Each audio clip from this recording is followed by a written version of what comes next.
Hello viewers, আসসালামু আলাইকুম। Welcome to my channel. আজকে আমি আমার যেসব বন্ধুরা বেশি ঝাল পছন্দ করে তাদের জন্য নাগা মরিচের আচার বানাবো। তার জন্য আমি এখানে প্রথমে কিছু ফ্রেশ নাগা মরিচ নিয়ে নিয়েছি। এটা কাঁচা পাকা যে কোনোটা হলেই হবে। এরপর আমি নিয়ে নিলাম এখানে 1 কাপ পরিমাণ তেঁতুলের বিচিটা আমি ছাড়িয়ে নিয়েছি। নিয়ে নিলাম আমি এখানে হাফ কাপ পরিমাণ রসুনের কোয়া। এরপর আমি এখানে নিয়ে নিলাম হাফ চা চামচ পরিমাণ জোয়ান, এটাকে অনেকে মিষ্টি জিরাও বলে থাকে। এটা আপনারা পাঁচফোড়নের মধ্যেও দেখতে পাবেন। নিয়ে নিলাম আমি এখানে 1 চা চামচ পরিমাণ পাঁচফোড়ন গুঁড়ো। নিয়ে নিলাম আমি 1 কাপ পরিমাণ চিনিটা আপনারা কম বেশি করতে পারেন, যে যেরকমটা পছন্দ করেন। যেহেতু এখানে টক ঝাল মিষ্টি আচার হবে এবং ঝালের পরিমাণটা বেশি থাকবে। নিয়ে নিলাম আমি এখানে 1 চা চামচ পরিমাণ হলুদের গুঁড়া আর স্বাদ মতো কিছুটা লবণ। এখানে আমি জোয়ানটা বেটে নিব। জোয়ান বেটে নিয়েছি, সাথে আমি 1 চা চামচ পরিমাণ রসুন বাটা নিয়ে নিয়েছি।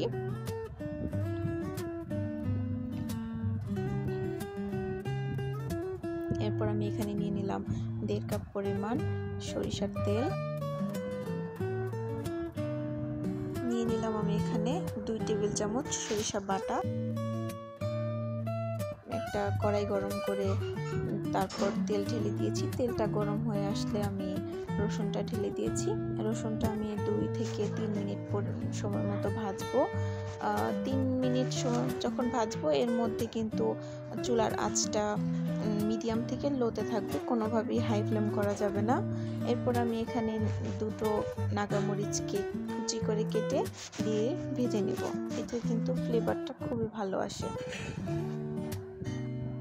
এরপর আমি এখানে বাটা মশলাগুলো দিয়ে ভালোভাবে তেলের মধ্যে কষিয়ে নিব। বাটা মশলার মধ্যে কিন্তু এখানে জোয়ান আছে, সরিষা বাটা আছে এবং রসুন বাটা আছে।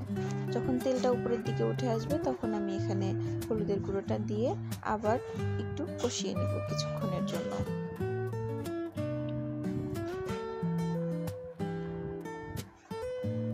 ভালোভাবে কিন্তু নাড়তে থাকতে হবে, কোনোভাবেই নিচে লাগানো যাবে না, তাহলে কিন্তু আচারটা তেতো লাগবে, স্বাদটা ভালো আসবে না।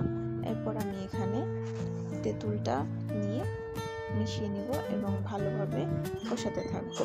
এখানে আমি তেঁতুলটাকে প্রায় 3 থেকে 4 মিনিট সময় নিয়ে কষিয়ে নিয়েছি।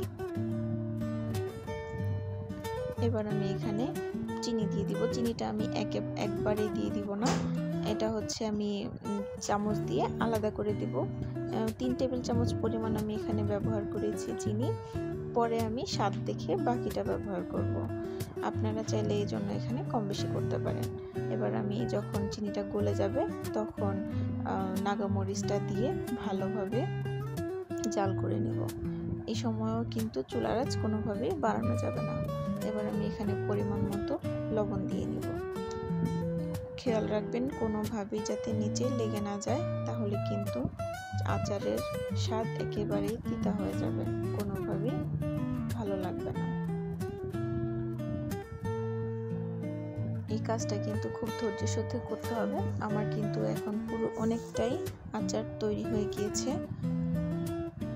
তেলটা যখন উপরের দিকে উঠে আসবে এবং মরিচগুলো আস্তে আস্তে নরম হয়ে যাবে, তখন আমি এখানে পাঁচফোড়ন গুঁড়োটা দিয়ে নিব।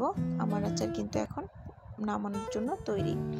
এই যে এখন আমার ফাইনাল লুক। কাচের জারে এই আচারটা প্রায় 5 থেকে 6 মাস ভালো থাকবে, আর ফ্রিজে রাখলে এর থেকে বেশি সময় ভালো থাকবে। আমার ভিডিওটি দেখার জন্য ধন্যবাদ। আল্লাহ হাফেজ।